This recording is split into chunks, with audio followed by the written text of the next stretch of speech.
Buenas noches, queridos amigos. Buenas noches a todos los que se vienen conectando a su programa dominical La Voz Pública, que se transmite en el fanpage del Círculo de Arbitraje con el Estado CAE. Y el día de hoy tenemos un invitado especial, que es Lucas Gersi, quien es especialista en contratación pública, no, y especialista sobre todo en Derecho Constitucional, que vamos a abordar aspectos importantes respecto a la coyuntura actual, sobre todo de lo que viene aconteciendo en el ámbito político y en el ámbito constitucional. Bienvenido, Lucas, a La Voz Pública. Hola, estimado Jorge, muchísimas gracias por la invitación, encantado de estar acá. Un saludo muy grande a todos los seguidores del Círculo de Arbitraje con el Estado. Y nada, feliz de conversar. Debo empezar eso sí con una precisión, ¿no es cierto? Mi ámbito de experiencia profesional y donde he trabajado es más el derecho constitucional, no tanto el ámbito de la administración pública, si bien ese tema también me interesa, pero nada, estamos acá para conversar. Feliz de estar aquí, estimado Jorge. Gracias, Lucas. Uh-huh. Me gustaría empezar planteando un escenario que ya tenemos actualmente. El Congreso ya dio la cuestión de confianza, aprobó, el Ejecutivo ya tiene la luz verde para trabajar, pero dentro de la agenda que tiene el Ejecutivo es prioridad, y lo dice el presidente, lo dice su plan de gobierno, cambiar la constitución política. Porque para trabajar, según el Ejecutivo, tiene que cambiar la Constitución, de lo contrario, pues no podría hacer obras, no podría hacer la contratación de bienes o servicios. Pero recordemos que esta contratación y las compras públicas se regulan por leyes especiales, cuyo marco general lo establece el artículo 76 de la Constitución Política. ¿Qué tan importante para cumplir y cerrar las brechas en infraestructura, en compras de vacuna, camas UCI, oxígeno, etcétera?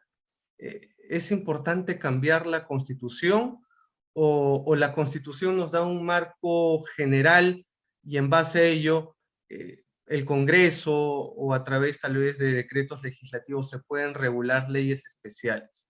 ¿Cuál es tu lectura, Lucas, sobre el particular? Correcto, estimado Jorge, ¿no? Yo creo que algo muy importante que nosotros tenemos que tomar en cuenta es que la Constitución en realidad es una norma que, si bien es una norma fundamental, central y establece principios que irradian todo el ordenamiento jurídico, en realidad es una norma que contiene cosas muy mínimas, sobre todo cuando estamos hablando de contratación con el Estado y cuando estamos hablando de temas de ejecución de obras. Prácticamente la Constitución no dice nada sobre esas materias, ¿no es cierto? Está el artículo 76 que establece la obligatoriedad del Estado de que lleve a cabo concursos públicos cuando va a realizar compras conforme a ley. Está el artículo 63 que repite la histórica cláusula Calvo, ¿no es cierto?, que dice que el extranjero cuando contrata en el Perú tiene que someterse a las leyes peruanas, pero acto seguido también autoriza al Estado a someter las controversias derivadas de su contratación, de sus actos, a arbitraje nacional e internacional. Pero más allá de estas cláusulas, que en realidad son cláusulas muy generales, la Constitución no nos dice nada sobre estas materias. Entonces, sencillamente es equivocado señalar que el Estado no puede ejecutar obras o no puede trabajar de una u otra manera porque la Constitución se lo impide, ¿no? Eso no tiene, la verdad, ni pies ni cabeza, ¿no? Y hay que decirlo con bastante claridad. Yo no sé si es que alguien ha mencionado ese argumento, si alguien lo ha mencionado, realmente no tiene una comprensión exacta de lo que es la Constitución.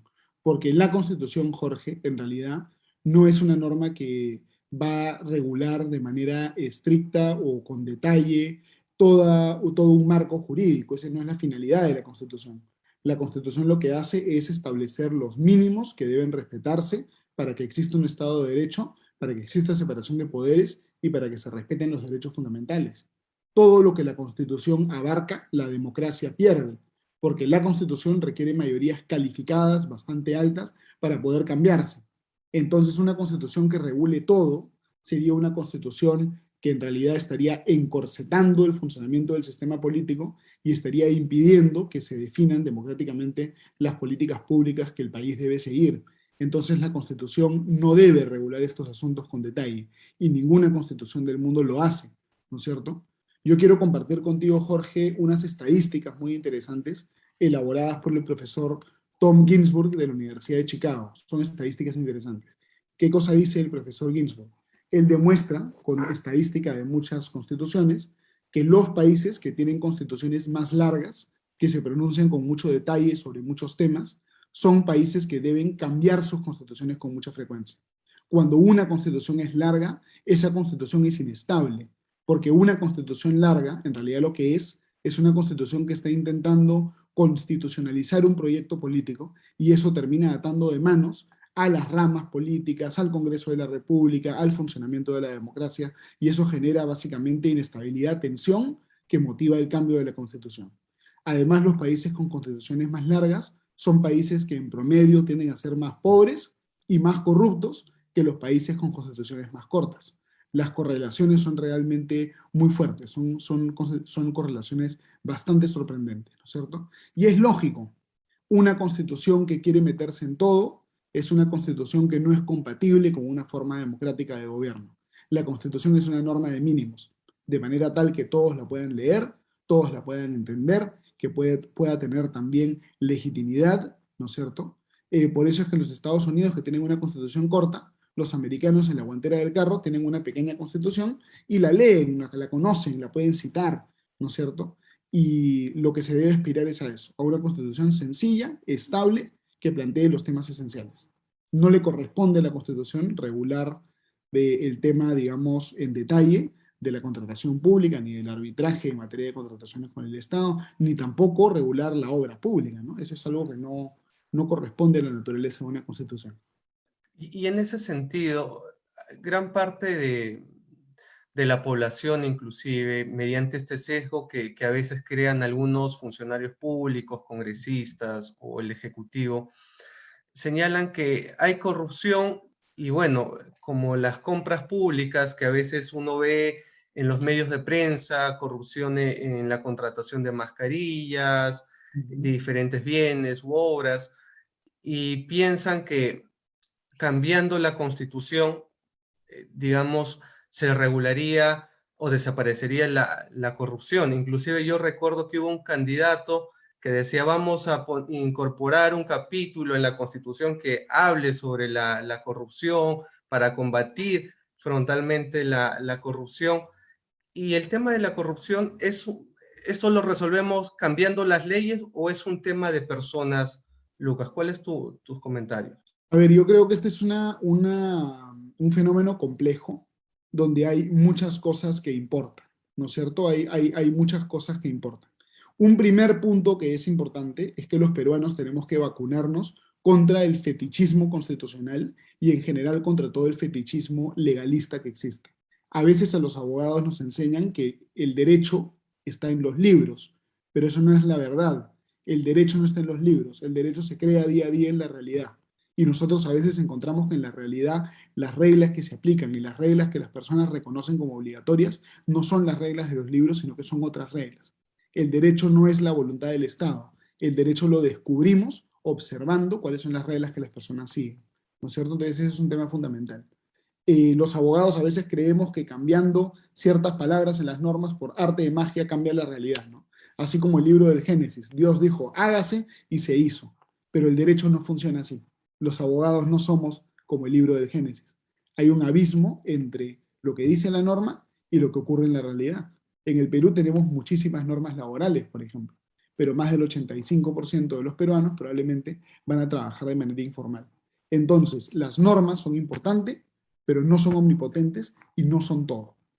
La Constitución prácticamente no dice nada de contratación pública. Entonces, si hay normas en materia de contratación pública que generan incentivos perversos, que generan problemas, esas normas no están en la Constitución, sino que son normas legales, ¿no? En todo caso, habría que hablar de reformas legales. Ese es un primer punto que es importante tomar en cuenta. Otros puntos que es importante tomar en cuenta en materia de corrupción son los siguientes, ¿no? Y esto tiene que ver un poquito en realidad, con entender, con tener una lógica económica también. Cuando nosotros tenemos un régimen de libre competencia, las empresas van a esforzarse para satisfacer al consumidor. Es decir, el soberano es el consumidor. Entonces, las empresas, ¿qué cosa van a hacer en un régimen competitivo? Trabajar para darle al consumidor un producto más barato, un producto más bonito, un producto más innovador. Todo es una competencia para satisfacer más al consumidor. Sin embargo, cuando nosotros tenemos un Estado con reglas que no son claras, que interviene demasiado en la economía, cuando tenemos un Estado, por así decirlo, mercantilista, eso puede degenerar la competencia. Y ya no tenemos una competencia para favorecer al consumidor, sino una competencia para favorecer al Estado. En un régimen mercantilista, la competencia de alguna manera degenera y ya no es competencia por el alma, por el corazón del consumidor, sino es una competencia para ver quién es el más amigo del alcalde, o quién es el más amigo del regidor, o quién es el más amigo del ministro, o del director municipal, del gerente municipal, etcétera, ¿no es cierto? Entonces, ¿qué es lo que yo quiero decir? En América Latina y en el Perú, lamentablemente esto ocurre muchas veces, los actores privados influencian al gobierno para obtener regulación que los puede proteger de la libre competencia. Y este es un problema que fue descrito por George Stigler, que fue profesor de la Universidad de Chicago, que ganó el Premio Nobel de Economía, ¿no es cierto? Y es el problema de la captura regulatoria. Mucha gente ahora de izquierda socialista habla del problema de la captura regulatoria, pero en realidad a mí me da risa porque están repitiendo una de las ideas más importantes de la Escuela de Chicago, ¿no?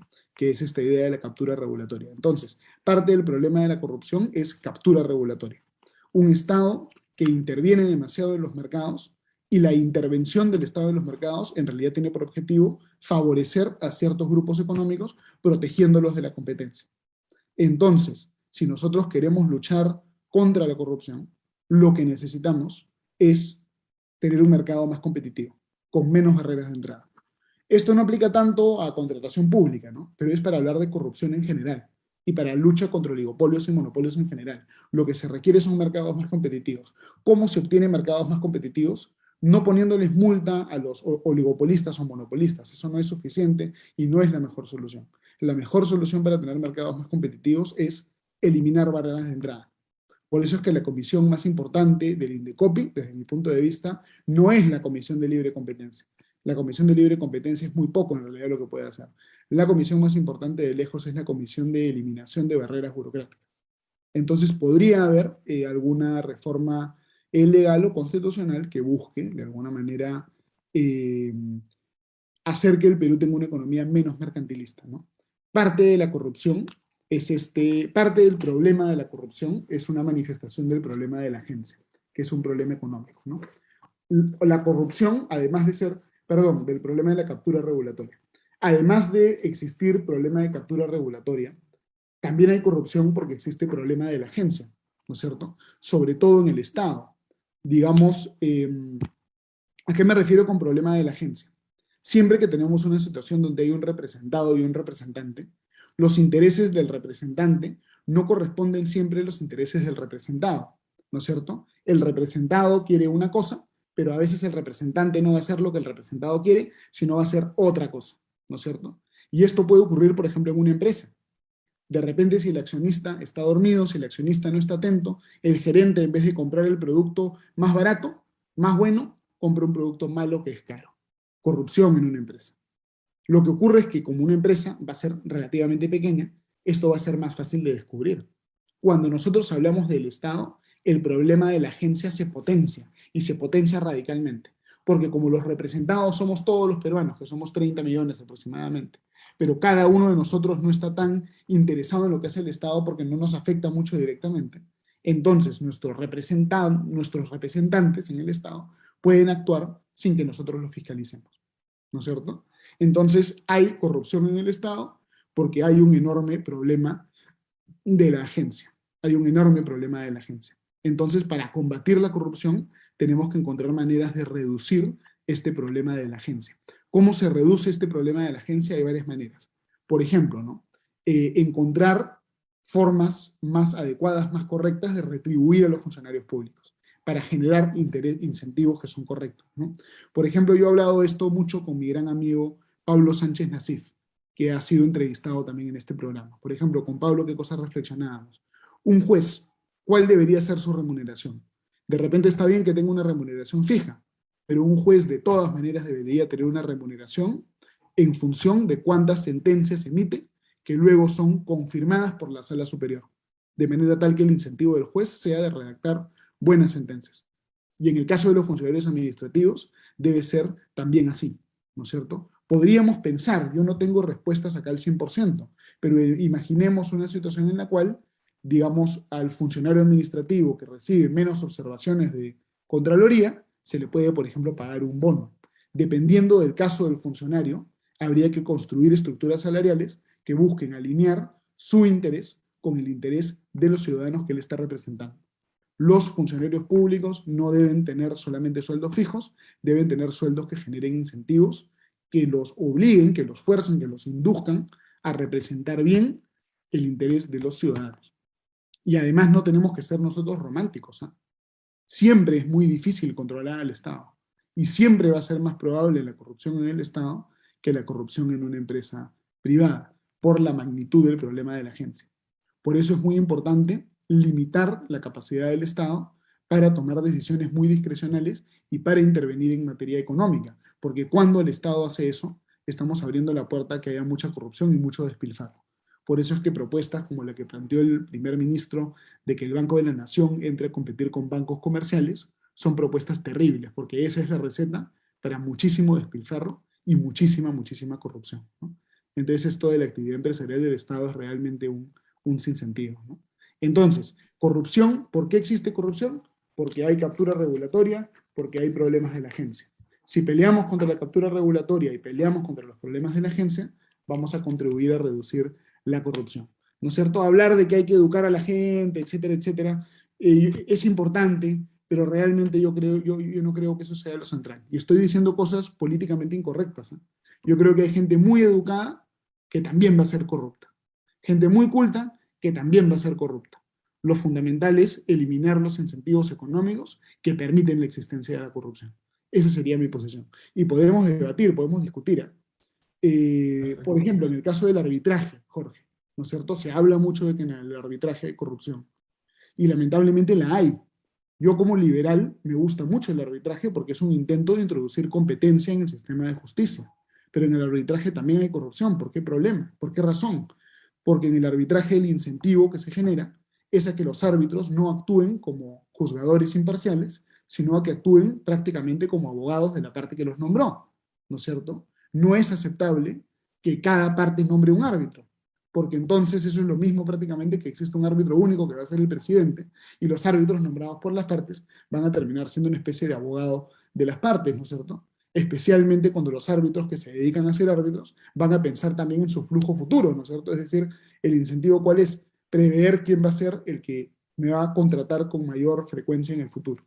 Entonces, para que el arbitraje tenga menos incentivos perversos, habría que diseñar también un mejor mecanismo de selección de árbitros. Por ejemplo, los árbitros deben ser agentes todos de ambas partes. No deben ser agentes de una u otra parte, sino agentes de ambas partes. Es decir, debería haber un sistema como el sistema Strike and Run, por ejemplo, que se usa en tribunales arbitrales internacionales, en el cual ambas partes hacen un listado de todos los árbitros disponibles en la lista y luego los árbitros preferidos por ambas partes. Puede haber un sistema de numeración, ¿no es cierto? Yo ranqueo mi árbitro más preferido, mi segundo más preferido, tercero más preferido, ambas partes hacen eso, puedo eliminar a uno o dos árbitros del listado y luego los árbitros más preferidos por ambas partes, cada posición de un número de puntos, los que tienen más puntos, esos son los árbitros. De manera tal que todos los árbitros son árbitros de todas las partes y ya no hayan árbitros de parte, por ejemplo. Es decir, reduciendo los problemas de agencia, combatimos la corrupción. Esa sería mi reflexión. Interesante las reflexiones en el ámbito de contratación pública y arbitraje que has señalado. Pero muchos se preguntan, ¿por qué el Estado o el Ejecutivo quiere cambiar la Constitución? ¿Qué mejorarías tú de la Constitución? Porque entendemos que el derecho evoluciona en el tiempo y efectivamente el Perú de hoy no es el Perú hace de 20 años, ¿no? Claro. ¿Hay algo que mejorar en la Constitución política o es que esta Constitución ya está desfasada Se habla mucho del monopolio, que esto solamente promueve las grandes inversiones para un grupo de empresas. ¿Qué tan cierto es la actual constitución que tenemos en el ámbito, digamos, de regulación en los temas económicos y también en la inversión pública y privada? ¿Cuál es tu lectura, Lucas? Correcto, Jorge, muchas gracias por la pregunta. A ver, yo debo mencionar antes que nada que yo no estoy en contra de hacer reformas constitucionales. Es más, yo estoy a favor de hacer reformas constitucionales bastante radicales. Yo, las personas que me conocen, las personas que me han escuchado, saben que yo no soy una persona conservadora, yo soy un liberal que está a favor de cambios bastante dramáticos en el ordenamiento jurídico. Entonces yo no soy una persona opuesta o adversa al cambio. Yo soy una persona que está opuesta a una asamblea constituyente. ¿Por qué? Porque la asamblea constituyente lo que genera es que existe un espacio de poder absoluto, ¿no es cierto? Si alguien quiere proponer un cambio de fondo a la Constitución, este tiene que ser un cambio parcial. Porque si alguien propone un cambio parcial, ese cambio parcial puede estar sometido al control constitucional del TC. Y este control constitucional va a resguardar que no se lesionen los derechos fundamentales y va a resguardar que no se lesionen los principios democráticos. Además, si el cambio es un cambio parcial, las personas, la población puede evaluar los pros y los contras de ese cambio y tomar una decisión. Entonces, la mejor manera, la manera más responsable, más ordenada, más correcta de proponer los cambios que necesita el Perú son las reformas parciales. Una asamblea constituyente no es un solo tema, sino que atas cientos de temas, atas muchísimos temas todos juntos. Y si tú presentas en un referéndum un montón de temas diferentes atados entre sí, las personas cómo evalúan los pros y los contras. Si de repente están de acuerdo con un artículo, desacuerdo con el otro, de acuerdo con el tercero, en desacuerdo con el cuarto, y así sucesivamente. No hay manera de agregar las preferencias individuales en preferencias colectivas cuando estamos mezclando un montón de temas. Entonces, sencillamente esto no permite un debate racional. Y no solamente no permite un debate racional, sino que genera un espacio de poder absoluto. Porque la Asamblea Constituyente, por definición, es un poder constituyente originario, no puede ser controlada por el Tribunal Constitucional ni por nadie. Por eso es que las asambleas constituyentes cometen abusos. Por ejemplo, en Venezuela en 1999, la Asamblea Constituyente suspendió las elecciones municipales y regionales, intervino el Poder Judicial e intervino también el Ministerio Público.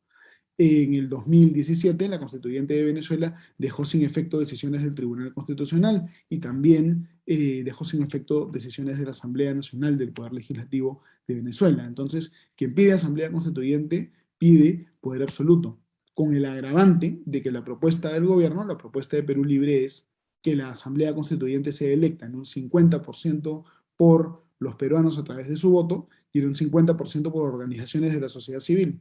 Pero como el Perú es un país tan complejo y hay tantas organizaciones, tiene que haber un criterio de selectividad para decidir qué organizaciones tienen constituyentes y cuáles no. Y eso se presta a la manipulación política y al menoscabo de la democracia. Nos están proponiendo corporativismo y no democracia. Entonces, eso es inaceptable, ¿no es cierto? Tú me preguntas, Jorge, ¿qué cambios pienso yo que deben haber en la Constitución? Muchísimos cambios, sobre todo cambios en la estructura del Estado. En el Perú nosotros tenemos una presidencia imperial, un presidente con tantos poderes que más que presidente a veces parece un virrey o un inca, ¿no es cierto? El presidente, el Congreso aprueba una ley de 2 o 3 artículos y luego el Congreso, perdón, aprueba una ley de 2 o 3 artículos, luego el presidente aprueba un reglamento de 200 o 300 artículos.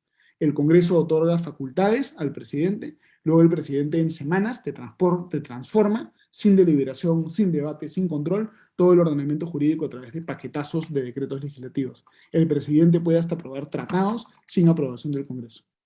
El presidente del Perú tiene demasiado poder. Tenemos que restringir, limitar este poder del presidente. Número 1. También eliminando la capacidad de que el presidente pueda presionar al Congreso con cuestiones de confianza y disolver el Congreso. El Congreso es un poder del Estado muy importante, pero en el Perú se percibe que el Congreso a veces es un circo, Jorge.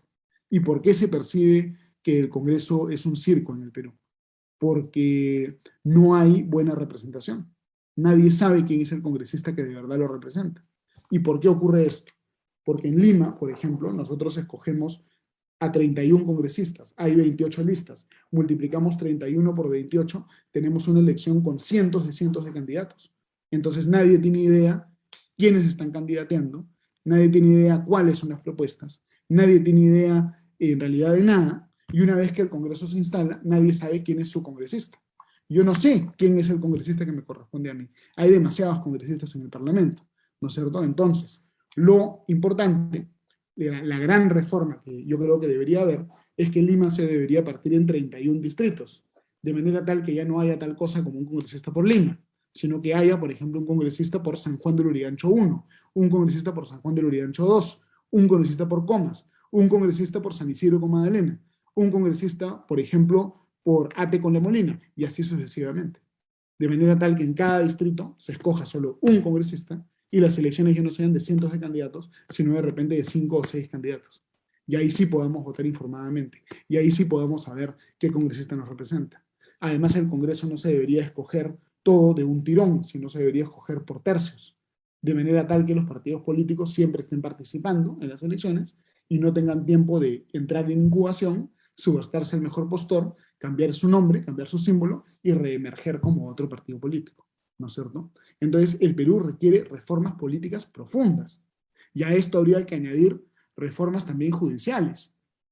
Los tribunales administrativos, Jorge, en el Perú, deberían tener jurisdicción, ¿no es cierto? ¿Qué es esto de que uno pasa de repente muchos meses o hasta años litigando en un tribunal administrativo, Indecopi, por ejemplo, y luego eso lo puedes cuestionar en un proceso contencioso administrativo de 2 instancias más casación, y luego eso en un amparo?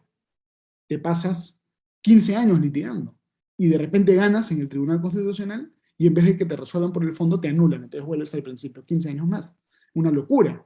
El Tribunal Administrativo debería tener jurisdicción, debería regresar el control difuso administrativo constitucionalmente. El Tribunal Administrativo de repente tú puedes, en primera instancia, no una instancia administrativa nada más, una apelación de revisión judicial y de repente una apelación constitucional, pero 3 instancias, pero no 8 o 9 como es ahora, ¿no es cierto?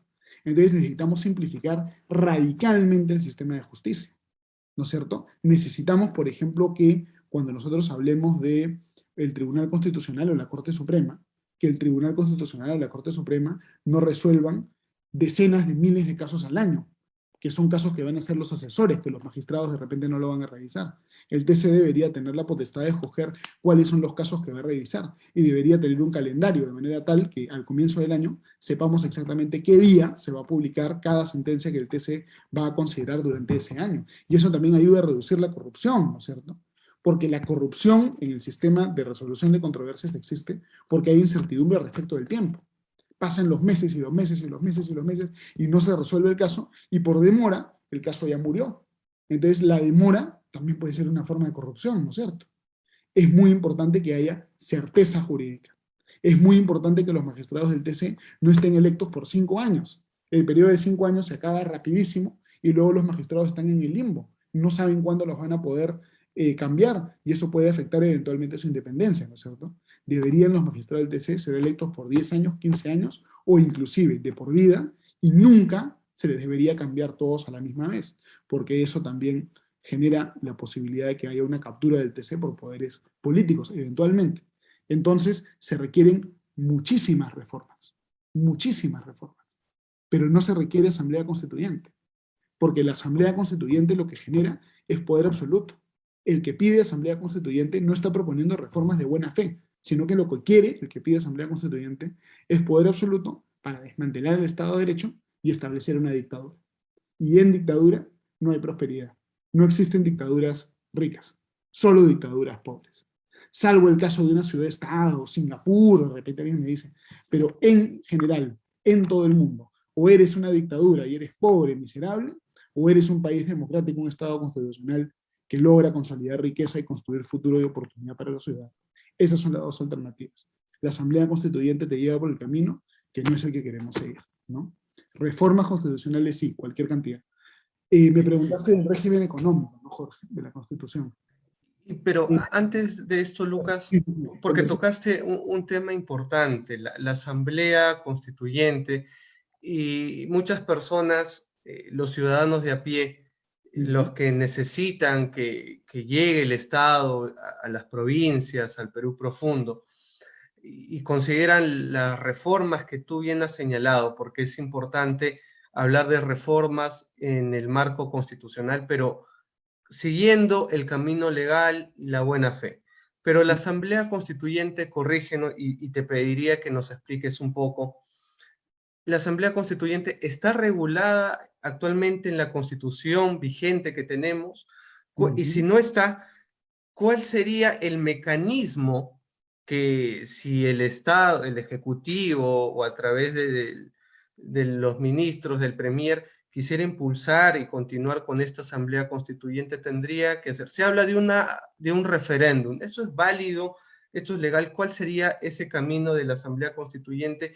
Y qué también, ¿cuál sería el camino de los que quieren defender la Constitución? ¿Se puede hacer algo o simplemente ya estamos con esta cuestión de confianza, digamos, en una especie de dictadura? Correcto, Jorge. Gracias por la pregunta. A ver, es importante tomar en cuenta que la Constitución no prevé la figura de la Asamblea Constituyente. En ningún lado de la Constitución se habla de esto. Eh, entonces hay un silencio, ¿no es cierto? Y ese silencio ha sido interpretado por diferentes personas de diferente manera.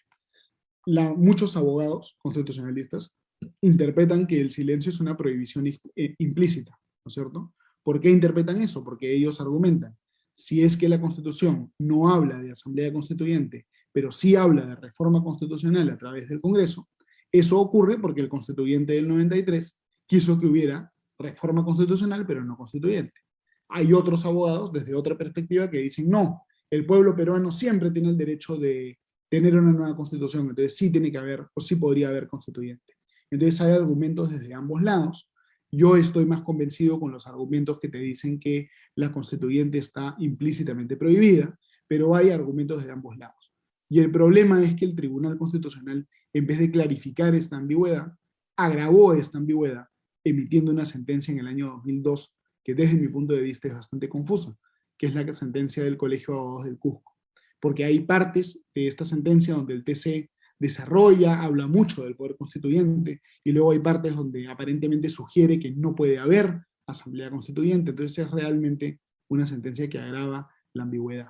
Entonces, por ese motivo es que nosotros hemos propuesto, estamos promoviendo un proyecto de ley ciudadano, hemos comprado el kit electoral en la OMPE, y nosotros lo que proponemos es agregar un pequeño párrafo al artículo 206 de la Constitución, para precisar que no puede haber una asamblea constituyente de manera expresa. Entonces nosotros queremos cambiar la ambigüedad que ahora existe con una prohibición mucho más expresa. Y estamos haciendo eso para que la gente también pueda enterarse de lo que es la asamblea constituyente, y también para poder básicamente generar una corriente de opinión para que la gente se entere de los peligros y los riesgos que la asamblea constituyente supone para la democracia. Entonces estamos recolectando firmas ya desde hace un mes aproximadamente. Hay muchísimos peruanos que con gran entusiasmo y gran patriotismo nos han apoyado. Ya estamos muy cerca o hemos superado incluso el 1.000.000 de firmas a nivel nacional, y todos los días seguimos sacando firmas, ¿no? En prácticamente en todas las regiones del Perú, y además hemos estado viajando, visitando diversas regiones. Entonces estamos abocados pues a esta campaña. Y realmente yo quiero también agradecer el enorme entusiasmo, el trabajo muy, muy destacado que han hecho todos los voluntarios que se han venido sumando a esta iniciativa, ¿no? Entonces eso es lo que yo puedo señalar al respecto a ese tema. ¿Y cuál sería el próximo paso? La recolección de firmas, como ya has señalado, ¿y cuál sería el siguiente paso? ¿Qué es lo que sigue? ¿Ya plantearlo ante el Jurado Nacional de Elecciones? Coméntanos un poco de esto. Correcto, correcto, eso es importante también. A ver, nosotros queremos mandar un mensaje muy contundente a la opinión pública. El mensaje que queremos mandar es que los peruanos no están de acuerdo con que se genere este espacio de poder absoluto que puede dar lugar al desmantelamiento del Estado de Derecho. Entonces nosotros queremos con mucha contundencia, con mucha fuerza, mandar este mensaje. Entonces, si bien el número mínimo de firmas que exige la ley para presentar este proyecto de ley ciudadano es de solo 80.000 firmas, el 0.3% del padrón electoral, nosotros aspiramos a tener millones de firmas. Aspiramos a tener aproximadamente cerca de 3 millones de firmas. Entonces, por eso estamos continuando con nuestra campaña de recolección de firmas a nivel nacional. Una vez que nosotros hayamos recabado todas las firmas, se ingresa todo esto todo el expediente se ingresa a la OMPE. La OMPE, con apoyo de RENIEC, valida las firmas. Algunas firmas serán declaradas nulas, porque siempre hay errores materiales, hay personas que cometen algún tipo de error, ¿no es cierto?, al momento de poner su DNI, de repente la firma que ellos ponen es diferente a la que está registrada en RENIEC, etc. Se depurarán algunas firmas, pero vamos a presentar tantas que vamos a estar muy por encima igual del mínimo legal. Posteriormente, el proyecto de ley es remitido al Congreso de la República, y el Congreso de la República lo puede aprobar por 2 vías diferentes. Una vía es 2 votaciones en 2 legislaturas ordinarias sucesivas con las 3/4 partes del número legal de los votos de los congresistas, y la otra vía es básicamente una aprobación con el 50% más 1 de los votos del Congreso, más una segunda, más ratificación vía referéndum.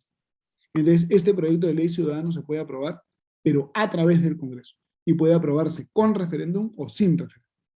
Es importante mencionar, Jorge, que nosotros hemos motivado una reacción por parte de Perú Libre. Perú Libre está observando detenidamente lo que nosotros hacemos, y yo creo que se ha asustado Perú Libre con lo que nosotros estamos haciendo. ¿Por qué? Porque ellos decían que estaban recolectando firmas, pero no había nada de claridad y nada de transparencia en lo que ellos hacían. Un día salía el congresista Bermejo a decir que tenía un kit comprado en el año 2012, el otro día se salía diciendo que había un kit comprado en el año 2008, y no era nada claro el tema, no había claridad, ¿no es cierto? Y nadie los había visto en realidad recolectar firmas. Hasta que recién el lunes de la semana pasada, de manera oficial, ellos han mostrado su planillón, ¿no es cierto? Y eso lo han hecho porque se han dado cuenta que nosotros estamos en todas las ciudades del Perú, incluso en algunos lugares rurales, cada vez más, recolectando firmas. Entonces ellos han reaccionado a lo que estamos haciendo, también ellos sacando su planillón y recolectando firmas, pero lo que ellos están haciendo es diferente de lo que estamos haciendo nosotros. Y lo que ellos están haciendo está en contra del marco constitucional.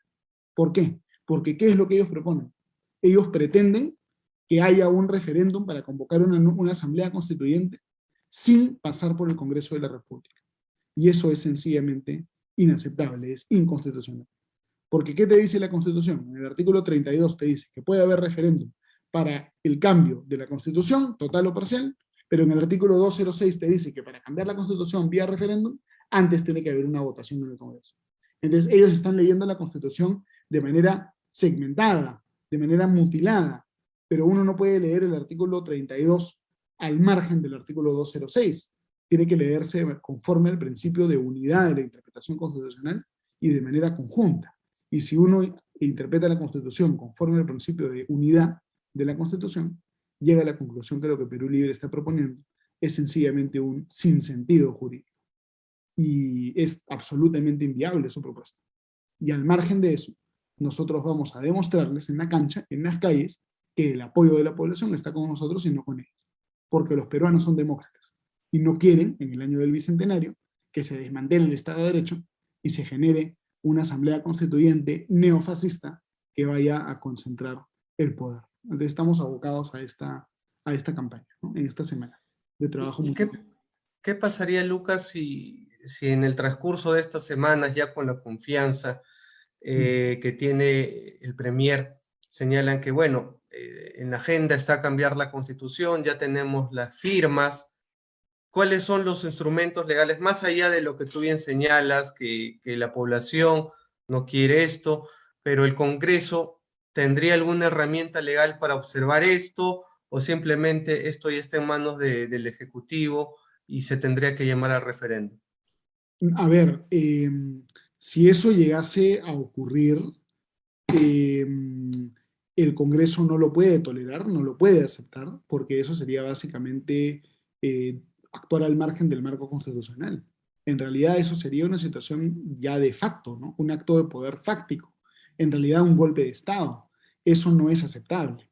Si eso ocurriera, el Congreso no lo debe aceptar, el Congreso debería presentar de inmediato una demanda competencial, ¿no es cierto? Si es que el Poder Ejecutivo o la OMPE o alguien convocase un referéndum sin una votación previa del Congreso, lo que estaría ocurriendo es que estarían pisoteando la competencia del Congreso regulada en el artículo 206 de la Constitución. Entonces, en ese caso, el Congreso de la República tendría que presentar una demanda competencial ante el Tribunal Constitucional para que sea el Tribunal Constitucional el que defina esa situación y ordene la suspensión de ese referéndum inconstitucional, ¿no?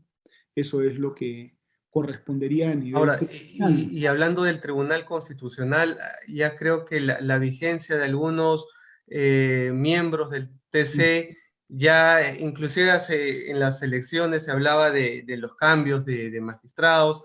¿En qué va esto? ¿Qué pasaría si en este escenario el que tendría que definir, como bien señalas, es el Tribunal Constitucional, pero también hay que nombrar nuevos miembros? ¿En qué estado está? ¿Cuál es el panorama actual de esto?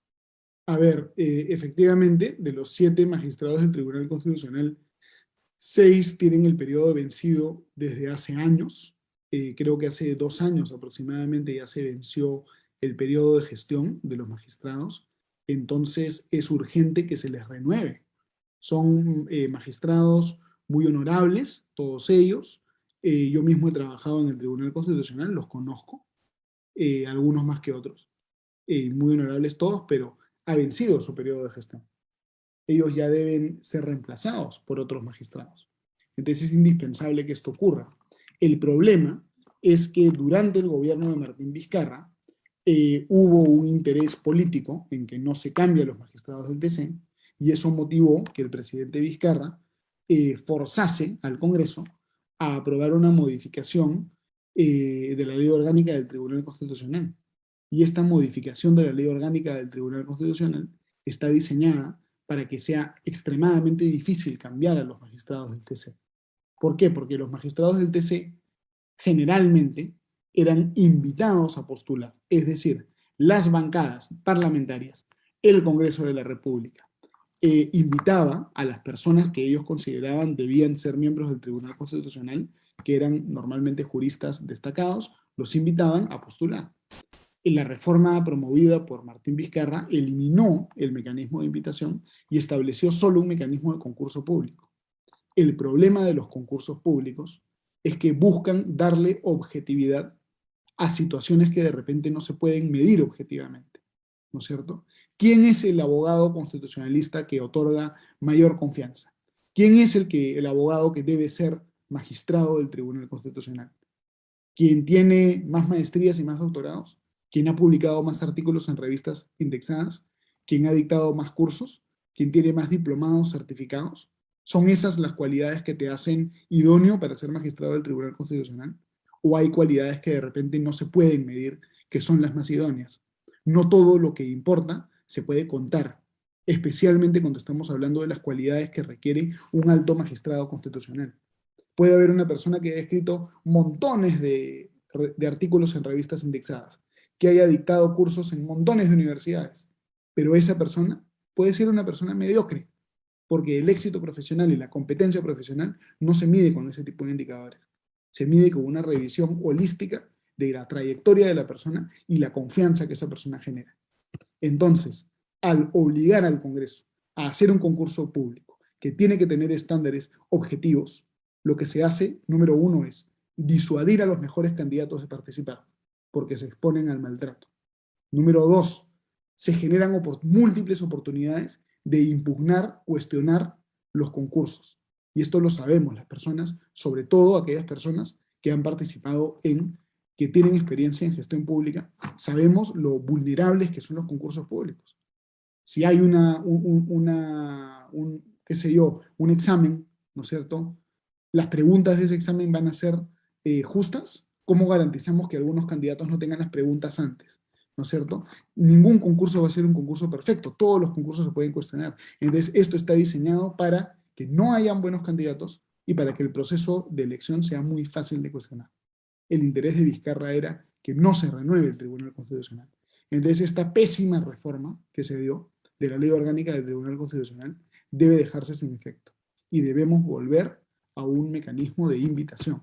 Y yo exhorto desde esta humilde tribuna al Congreso de la República que deshaga la reforma antiinstitucional aprobada por Martín Vizcarra de manera tal que puedan elegirse 6 nuevos miembros del Tribunal Constitucional por invitación, y no a través de un concurso público diseñado para fracasar, porque este concurso público está diseñado para fracasar, para que nunca se implemente, para que colapse, tal y como colapsó el concurso público que se intentó hacer ahora último, hace un mes o 2 meses aproximadamente, que con una medida cautelar obtenida de manera absolutamente inusual, una medida cautelar cuya naturaleza no es de medida cautelar. Yo estoy seguro que este es un acto que se va a descubrir que fue un acto de corrupción, porque es algo que no se ha visto en la historia del derecho en el Perú, algo así, ¿no? Entonces, es algo está en el Salón de la Fama, en el podio de la vergüenza judicial, esa medida cautelar,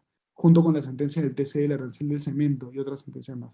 Es realmente el podio de la vergüenza, está esa medida cautelar, ¿no? Entonces, con eso impidieron, pues, que se escojan los magistrados del TC. Entonces debe volverse el sistema de invitación, definitivamente. Sí, Importante que esto se ponga en agenda y se toque también este tema del Tribunal Constitucional. Y ya nos vamos acercando al final, pero me gustaría antes eh, hablar de un tema que está en boga, la situación económica, nuestro panorama en el cual muchas empresas se están reactivando, pero también hay incertidumbre en la inversión privada, en la contratación pública, los postores inclusive que ganan algunos concursos o licitaciones públicas tienen miedo de firmar un contrato ante el alza del dólar, ante la variación de su oferta inicial y cómo van a ejecutar los contratos públicos. Y en ese marco también se habla del capítulo económico, se habla mucho de los monopolios, de las grandes empresas y este sesgo que innecesario se crea por parte del Ejecutivo en decir, bueno, las grandes empresas cuando el 20% de las empresas son formales y más del 80% hay la informalidad en nuestro país. ¿Cuál es tu lectura sobre este capítulo económico que garantiza la Constitución? ¿Es necesario darle algunos ajustes o fortalecer esta institución? A ver, no hay instituciones perfectas, pero yo creo que el capítulo económico de la Constitución del año 93 tiene bastantes aciertos, ¿no? Yo creo que en general es acertado, porque este capítulo económico reconoce que la única manera de generar riqueza es a través de la libre iniciativa privada. El libre mercado permite satisfacer las necesidades humanas. Si nosotros satisfacemos nuestras necesidades, no es porque haya un gran hermano o un gran jerarca ordenando cuánto se tiene que producir y cómo se tiene que producir, sino es porque el funcionamiento del mercado, que se guía por el sistema de precios, ¿no es cierto?, logra que se satisfagan nuestras necesidades. No hay un gran director de la economía, una mano invisible que ordena toda la economía, eso no es así. Lo que ocurre es que los agentes económicos observan los niveles de precios, observan lo que ocurre en el mercado. Si un producto tiene un precio alto porque la gente lo quiere consumir, se produce más de eso. Si un producto tiene un precio bajo porque nadie lo consume, ya no se produce eso, se produce otra cosa, ¿no es cierto? Y somos los consumidores los jueces de la actividad económica. Solo el libre mercado puede satisfacer las necesidades humanas. Entonces, la Constitución de 93 reconoce eso. Está muy bien limitar la actividad empresarial del Estado. Está muy bien garantizar la libre iniciativa privada. Está muy bien también garantizar la tenencia de moneda extranjera. Está muy bien que el Estado resguarde y vigile la libre competencia. De repente lo de los contratos ley, quizá eso es un poco excesivo, ¿no? Yo creo que la parte de los contratos ley quizá se podría revisar. Esa es la única parte que creo que habría que revisar, ¿no es cierto? Se ha mencionado el tema de los monopolios, ¿no? Lo habíamos hablado antes. Los monopolios son un problema, ¿no es cierto? Sin embargo, ¿por qué existen monopolios? ¿Porque hay mucho libre mercado o porque hay muy poco libre mercado? Los monopolios no son consecuencia del exceso de libre mercado, son consecuencia de la falta de libre mercado. Cuando hay un mercado libre, los monopolios son inestables, prácticamente no pueden existir, porque el monopolio, ¿qué cosa hace? Eleva el precio. Elevar el precio, ¿qué cosa hace? Envía una señal a la economía, a los agentes económicos, diciendo, acá hay un negocio, acá hay un producto que la gente quiere, entren a competir, ¿no es cierto? Entonces, cuando los precios son altos, el monopolio planta las semillas de su propia destrucción. El monopolio en un mercado libre no puede ser duradero. Si en el Perú tenemos monopolios duraderos, eso ocurre porque hay monopolios que están protegidos por barreras burocráticas y protegidos por normas mercantilistas. Entonces, lo que hay que hacer es eliminar estas normas mercantilistas y de esa manera tener mercados mucho más libres, ¿no es cierto? Es decir, hay una serie de cuáles son los sectores más monopolizados, probablemente los sectores más regulados, ¿no? Ustedes saben cuáles son. Entonces lo que hay que hacer es desregular para promover la libre competencia.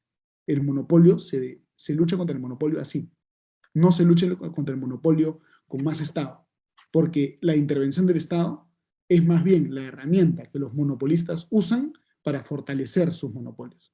¿Cuál fue la gran época de los monopolios en el Perú? La época de los 12 apóstoles de la economía peruana, la época de Estatista, la época de Velasco y del primer gobierno de Alan García. Esa fue la época de oro del monopolio en el Perú. Con el libre mercado, con la Constitución del 93, hay menos monopolio que antes. Hay problemas, sí, todavía, y tenemos que seguir generando mercados más competitivos. Pero el estatismo lo que va a hacer es agravar los oligopolios y agravar los monopolios. Esa es la reflexión, pienso yo. Bien, Lucas, interesante todo lo que hemos ido conversando a lo largo del programa y hemos llegado tristemente al final. Sin duda quedan temas en el tintero que volveremos a abordar en otra oportunidad.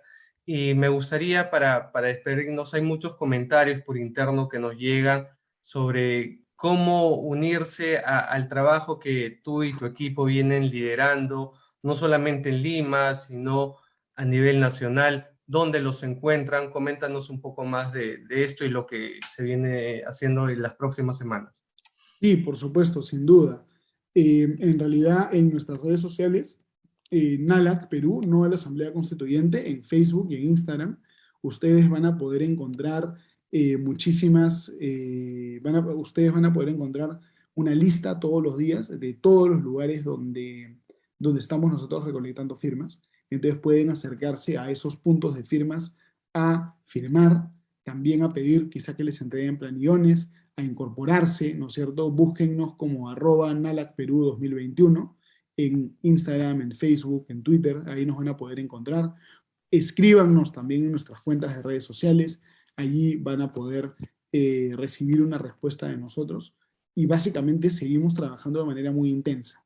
La aspiración que tenemos nosotros es de visitar en las próximas semanas todas las regiones del Perú, si es posible, y realmente consolidar nuestro trabajo democrático, hacer un trabajo democrático acá muy intenso, muy fuerte, y yo estoy seguro que todos juntos lo vamos a lograr. Definitivamente lo vamos a lograr, porque el Perú es un país de demócratas, y sin Estado de Derecho no hay prosperidad y no hay la posibilidad de construir un futuro. Simplemente no se puede construir un futuro sin Estado de Derecho. Entonces, básicamente eso es lo que nosotros estamos planteando, ¿no? El resguardar el Estado de Derecho, básicamente. Muchas Bueno, gracias, Lucas. Estuvimos hablando con el doctor Lucas Gersi sobre estos temas, no solamente de la contratación pública, sino también de la Constitución. Así que vamos a seguir compartiendo diferentes temas que se han abordado el día de hoy. Y te agradezco que nos hayas acompañado, Lucas, y hasta otra edición y hasta otra oportunidad. Muchas gracias, Lucas. muchísimas gracias, Jorge. Ojalá podamos conversar en otra oportunidad, seguir hablando de estos temas que están muy interesantes y nada, te agradezco por la invitación. Un fuerte, fuerte abrazo. Gracias. Gracias a ti y a todos nuestros amigos. Gracias por acompañarnos en La Voz Pública. Hasta el próximo domingo a las 7 p.m. Nos vemos y buenas noches. Cuídense. Buenas noches, Jorge. Muchas gracias. Buenas noches.